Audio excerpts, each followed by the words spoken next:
In the previous lecture, we understand how to create reference in React application. In this lecture, we're going to understand how to use useRef React hook in the React application. The useRef hook is a new addition in React 16.8. This hook allows you to access the DOM element imperatively. Let me just show you a very simple example to understand how you can use useRef hook in the React app. I'm going to create a new file inside this app folder. Here I'm going to create a new file and I'm going to say here ref1.js. As you can see, I already have ref file here, so I'm going to create a new file ref1.js. Let me create here a functional component. So here I'm going to say React functional component.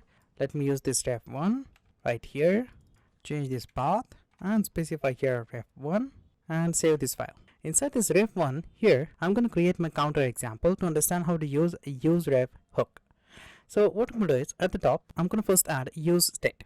So as you know, to create a state in functional component, you need to start with a constant keyword or let or var keyword and then specify an array. Inside this array, you have two values, count, the initial state value, and setCount, the function which you use to reset the value of your state. Just for that, I'm going to specify here equal to sign and then say use state. So I'm going to simply call here use state React hook and pass initial value to this count variable, which is 0.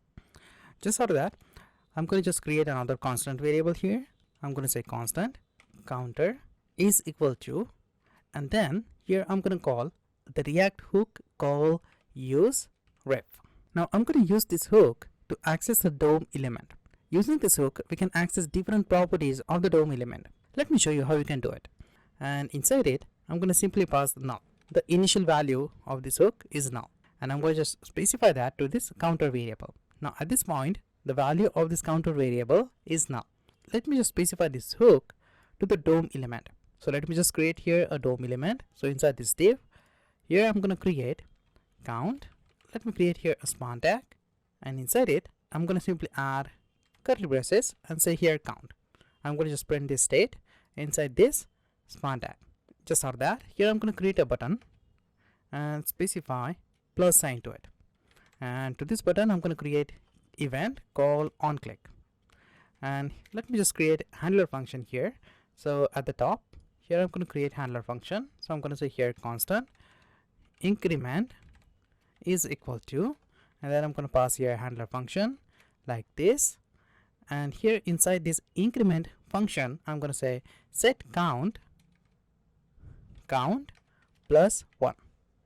Inside this handler function, I'm going to just call this set count function and pass the initial value plus 1. Just for that, here I'm going to say console.log and print counter, this variable. Just for that, let me just call this increment inside this onClick event right here. So I'm going to say here increment. So when I click on the button, I'm going to just execute this handler function. This handler function is going to set a new value to this state variable and add 1 inside it. To this counter variable, right now, as you can see here, I have null value. Now let me specify reference to this counter variable.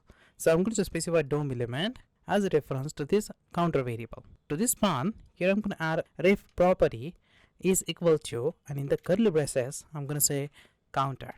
This counter is now refers to this span tag. Let me show you. Let me save this file and try to execute it. Now when I reload the browser, you can see I'm going to have here count 0 and I have a button here. When I click on this button, you can notice this will increase the value 0 to 1, and inside my console I have object with current key. Now as you know, using createRef, we can access the current object using current property. You can notice here I have here current as a key. So I can access this span DOM element using this current key. If I just specify here dot current, and when I execute it again, when I click on the button, as you can see, I'm going to have span as a response. So in my console, I can access my span element. Now what if I want to access this 1 from this span? Now if I remove this current property, then you can notice when I reload the browser and when I click on the button, I'm going to have here span as a key to this current. When I expand this object, you can notice here I have different properties of this span object. Now I can access all these properties using the reference.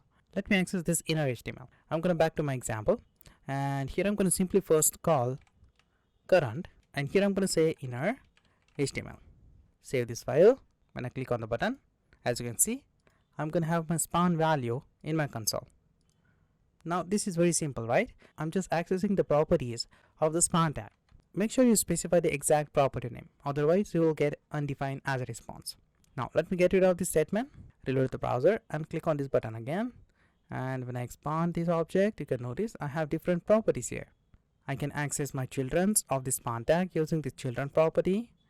I can change the text using this inner text as well. You can also access the parent element as well using this parent element property. So as you can see, using this useReference, I can access my DOM element very easily. So whenever you want to access the DOM element or its values, use useReference hook. But in the previous lecture, we understand how to use createReference hook. The difference between createReference and useReference is very simple. CreateReference will return a new reference on every render, while useReference will return the same reference each time. CreateReference will create a new reference every time when the component re-render.